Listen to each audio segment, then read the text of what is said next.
Welcome back to our channel Sanas కుకాలజీ. ఈరోజు మన recipe వచ్చేసి ఎంతో టేస్టీగా క్రిస్పీగా ఉండే పర్ఫెక్ట్ పల్లి నిప్పట్లండి. ఈరోజు అయితే మనం ఈ పల్లి నిప్పట్లని అచ్చం బేకరీ స్టైల్లో చాలా సింపుల్గా టేస్టీగా ఇంట్లోనే ఎలా ప్రిపేర్ చేసుకోవాలో ఈ వీడియోలో అయితే చూసేద్దాము. ఇవైతే చాలా టేస్టీగా చాలా క్రిస్పీగా ఉంటాయండి. అలాగే వీటిని మీరు 20 నుంచి 25 రోజుల వరకు స్టోర్ కూడా చేసుకొని పెట్టుకోవచ్చు. చాలామంది అయితే ఈ పల్లి నిప్పట్లు పర్ఫెక్ట్గా రావు అని చాలామంది అయితే ఇంట్లో ప్రిపేర్ చేసుకోరండి. ఈరోజు అయితే మనం ఈ వీడియోలో చిన్న చిన్న టిప్స్ని ఫాలో చేసుకుంటూ పర్ఫెక్ట్ పల్లి నిప్పట్లను ఎలా ప్రిపేర్ చేయాలో చూసేద్దాం పదండి. ముందుగా మిక్సీ జార్లోకి ఒక పావు కప్పు వరకు వేయించిన పల్లీలు, అలాగే పావు కప్పు వరకు పుట్నాలని వేసుకొని వీటిని మెత్తగా కాకుండా కొంచెం పలుకులుగా గ్రైండ్ చేసుకోవాలి. మీరు కావాలంటే రోట్లో దంచైనా తీసుకోవచ్చండి.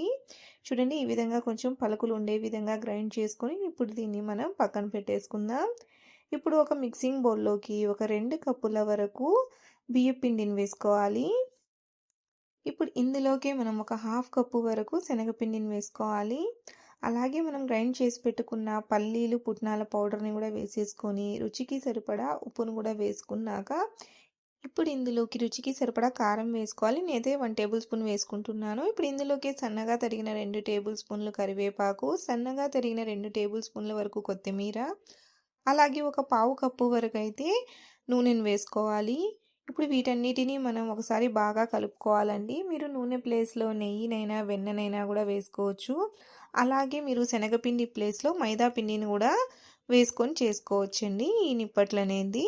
చూడండి, ఈ విధంగా అన్నీ బాగా కలిసే విధంగా కలుపుకున్నాక ఇప్పుడు మనం నీళ్ళని కొద్ది కొద్దిగా వేసుకుంటూ పిండిని కలుపుకోవాలి. ఒకటేసారి నీళ్ళని వేసేయకుండా కొద్ది కొద్దిగా చూసుకుంటూ వేసుకుంటూ కలుపుకోండి. పిండి అనేది నిప్పట్లకైతే కొంచెం హార్డ్గానే కలుపుకోవాలండి. అలానే మరీ ఎక్కువ హార్డ్ అని కాదు, అలానే మరీ ఎక్కువ సాఫ్ట్గా కాకుండా కొంచెం గట్టిగానే పిండిని అయితే మనం కలుపుకోవాలి. ఈ విధంగా పిండిని కలుపుకోవడం వల్ల మన నిప్పట్లు అనేటివి పర్ఫెక్ట్గా అసలు విరుగుకోకుండా పొంగకుండా చాలా పర్ఫెక్ట్గా వస్తాయి. చూడండి, పిండి కన్సిస్టెన్సీ అనేది ఈ విధంగా ఉండాలండి. ఈ విధంగా ఉంటే మనకి పర్ఫెక్ట్గా నిప్పట్లు అయితే వస్తాయి. ఈ విధంగా పిండిని కలుపుకున్నాక ఇప్పుడు ఈ విధంగా ఒక పాలిథీన్ కవర్ కానీ లేదా బటర్ పేపర్ కానీ తీసుకొని ఈ విధంగా పైనుంచి ఆయిల్తో గ్రీస్ చేసుకోవాలి. ఈ విధంగా గ్రీస్ చేసుకున్నాక నేనైతే ఈ విధంగా ఒక పెద్ద ముద్దనైతే తీసుకొని చపాతీలాగా చేసుకొని అయితే చేసుకుంటున్నానండి నిప్పట్లని. మీరు కావాలంటే చిన్న చిన్న ముద్దల్లాగానైనా చేసుకొని నిప్పట్లలాగా చేత్తోనైనా వత్తుకోవచ్చు, లేదైనా ఏదైనా మూతతోనైనా ప్రెస్ చేసుకొని మీరైతే నిప్పట్లు అనేది ప్రిపేర్ చేసుకోవచ్చు. ఈ విధంగా చపాతీలాగా చేసుకోవడం వల్ల అన్నీ కూడా ఒకటే సైజులో ఒకటే షేప్లో పర్ఫెక్ట్గా అయితే వస్తాయండి. చూడండి, ఈ విధంగా చపాతీలాగా చేసుకున్నాక ఈ విధంగా ఏదైనా మూతతో ఈ విధంగా కట్ చేసుకోవాలండి.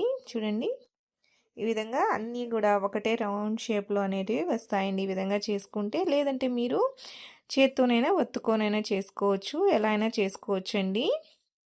చూడండి, ఈ విధంగా మూతతో ఈ విధంగా ఒత్తేసుకున్నాక ఎక్స్ట్రా పిండిని తీసేసుకోవాలండి. మళ్ళీ వీటిని ఈ విధంగా ఒత్తుకొని ఈ విధంగా అన్ని నిప్పట్లని ప్రిపేర్ చేసుకొని పెట్టుకోవాలి.